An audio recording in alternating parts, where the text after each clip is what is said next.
नारायण साकार।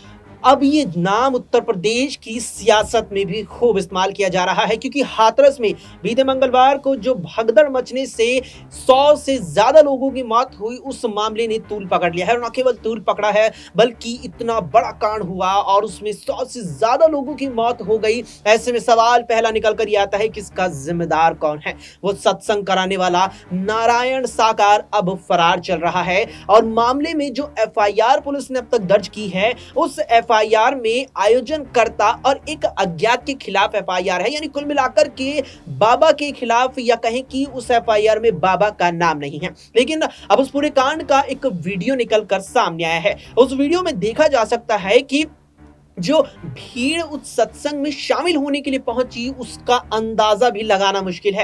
एफआईआर के मुताबिक प्रशासन से 80,000 लोगों की भीड़ जुटाने की अनुमति मांगी गई थी। लेकिन उस ही एफआईआर की कॉपी जब हमने देखी तो पता चला कि आगे लिखा उसमें यह गया कि 80,000 के भी बजाय उस सत्संग में शामिल होने के लिए आसपास के गांव शहरों के लोग भी इकट्ठा हो गए, जिसका आलम यह रहा कि भीड़ 80,000, 1 लाख और 1.5 लाख नहीं, बल्कि 2 और 2.5 लाख को भी पार कर गई। लेकिन इस बीच एक और चीज हैरानी भरी देखने को मिली। वायरल वीडियो में देखा गया कि एक शख्स यहां पर हाथ में पंखा घुमा रहा था। जब स्पेन 9 न्यूज की टीम ने उस वीडियो को ध्यान से देखा तो एक नहीं, वहां अनेक थे जो हाथ से पंखा चला रहे थे। यानी कि इतने बड़े कार्यक्रम में कूलर और पंखों की व्यवस्था भी नहीं की गई थी, जबकि इस भीषण गर्मी में खुले आसमान के नीचे क्षण भर के लिए खड़ा होना भी बेहद मुश्किल यहां नजर आ रहा है। ऐसे में सवाल अब हर प्रकार से नारायण साकार पर भी उठ रहे हैं और कहीं ना कहीं प्रशासन पर भी उठ रहे हैं कि अगर